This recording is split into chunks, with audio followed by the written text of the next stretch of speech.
Welcome back to another video. Of course, it's another week, and that can mean only one thing. It is, of course, Tutorial Tuesday.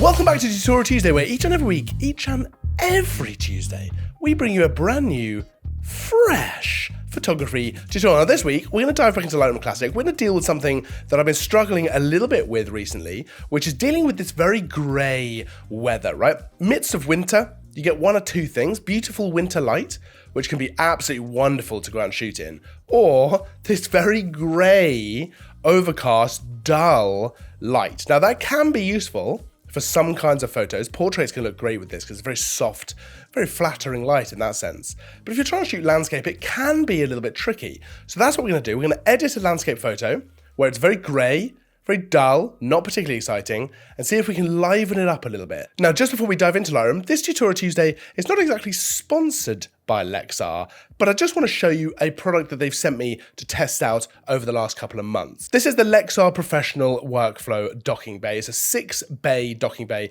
that you can use in all kinds of different ways. It's very customizable in the way that you use it. I've got it set up with a plethora of different card inputs. Because I use all kinds of different cameras in my job, it's really handy to be able to just pop the cards in. I've also got a portable 2TB SSD in there as well, which is fantastic for using with working files, as well as being able to take that out and actually take it with me on shoots if I want to connect that up to a laptop instead. I can charge my camera, I can charge my mic, I can charge my phone from the docking station. It just makes everything super easy in that sense, and it just makes all of my post-production stuff a lot easier. I've been using it over the last few months for all my photography and video, and it's been a big help, especially with Tutorial Tuesday videos. So while it's not exactly a sponsor of Tutorial Tuesday, they have absolutely been letting me use that for quite a long time, and I've had a lot of joy. It's just made my life a lot easier. You can check it out over at polcameras.com. I'll pop a link in the description so you can go and check that out for yourself. Now let's dive into Lightroom Classic and check out editing this photo. Okay, we're going to be working with this photo today. So this is taken where it is reasonably grey. There's a little bit more light in the sky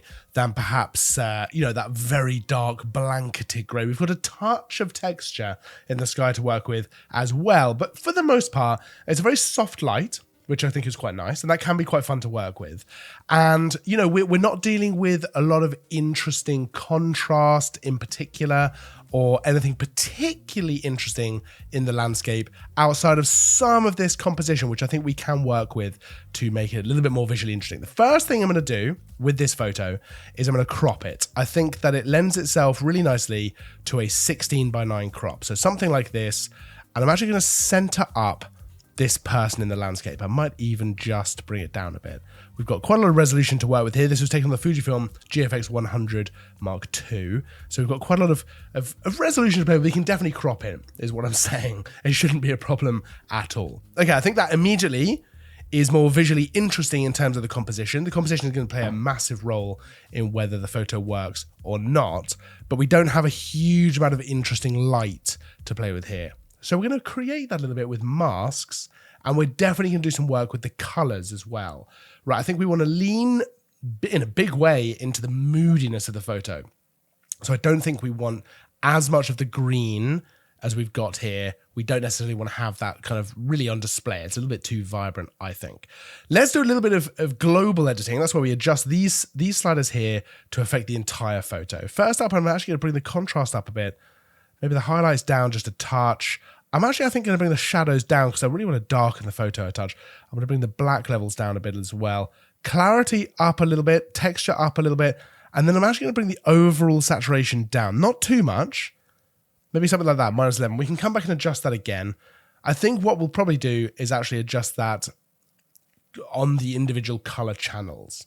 So if we come down here, we are, I think, going to come back to the tone curve, but for now, we'll actually come down to the color mixer and the HSL sliders in particular. I'm going to go over to the hue slider here, and that green, I just want to bring that over towards the more sort of the rich green, less towards the yellow.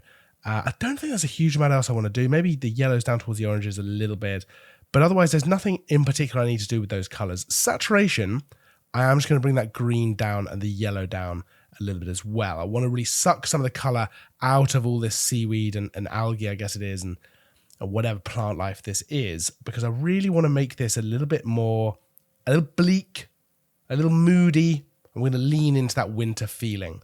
Okay, Great. I actually quite like this. Maybe we'll come over to luminance. I'll just darken that green as well. Okay, there we go.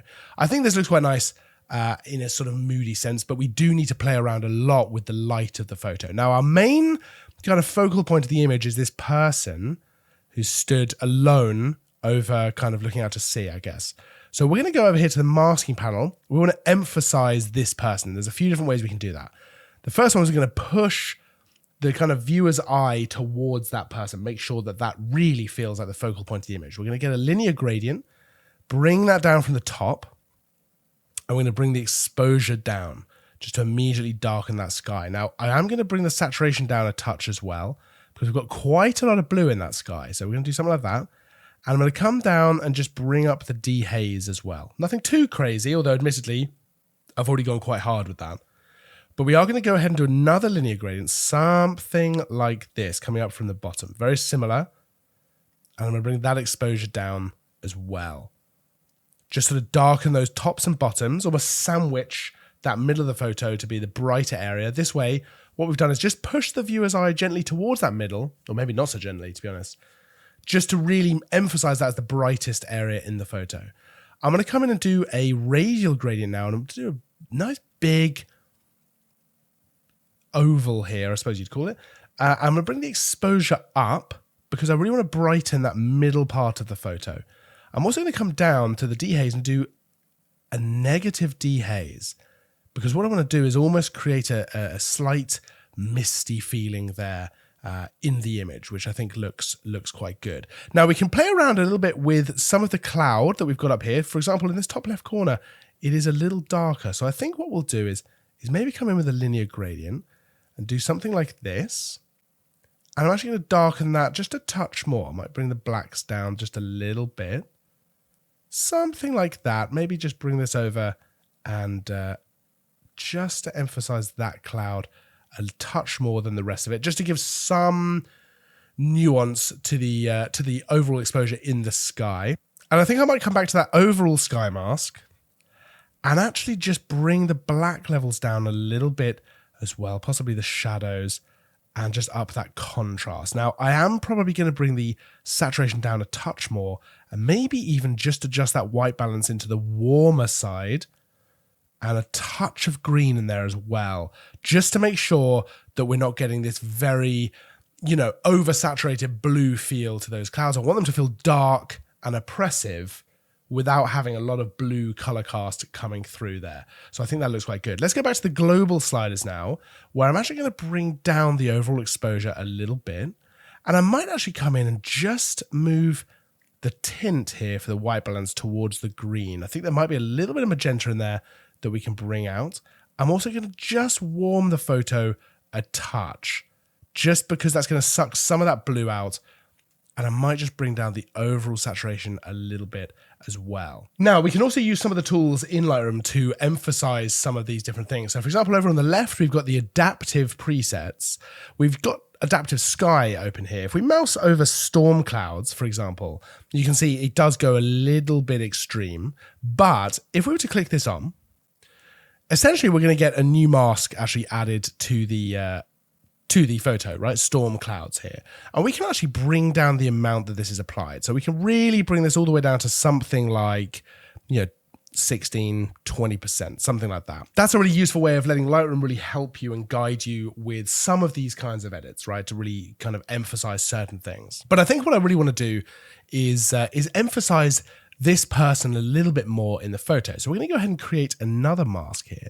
We're going to do a radial gradient, this time something like this, and I'm going to invert it.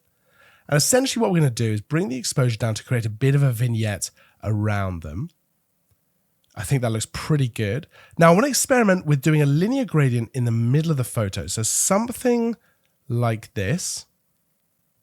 And then we're going to click on that mask and subtract a linear gradient, something like this. Now, we might need to play around a little bit with this to see kind of how we can shape it. I think that looks pretty good. If I just bring that exposure up a touch, and I want to bring the negative dehaze down a fair bit, just to see kind of how this feels. Now, this is a little bit of an experiment to see kind of what this actually gives the feel of in the photo. Let's bring that exposure up just a touch more as well.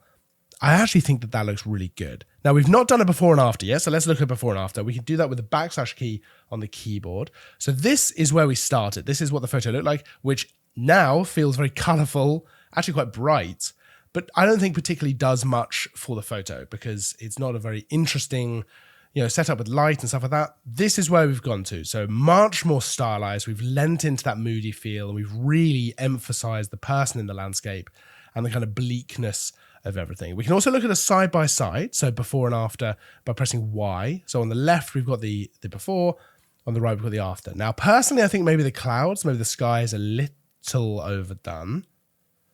I think that's probably fair. Let's press Y to remove that again. So storm clouds, we can actually turn this mask off. Let's see how we feel about that. I might leave that off for now, and I might even come into the sky mask, which is this mask 1, and just bring up that exposure a touch. Maybe something like that. Let's press Y to see before and after side by side again.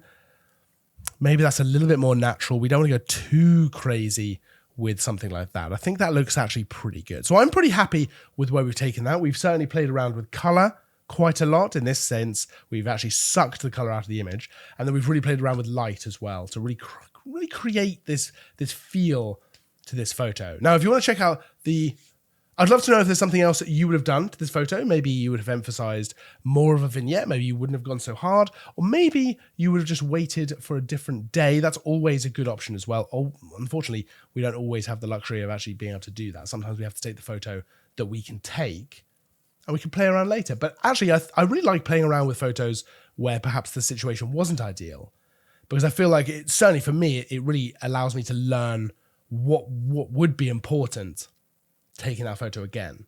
And in that sense, it really does come down to light. I mean, that is almost always the lesson, is that light is the most important part, right? Because that influences everything else and really makes for an interesting or good photo in that way. So it's interesting to be able to play with a photo like this, trying to make it what you want it to look like.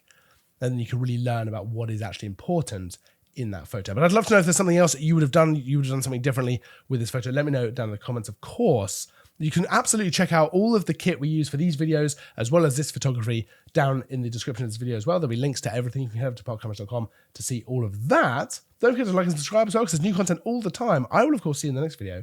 But until then, as always, thanks for watching.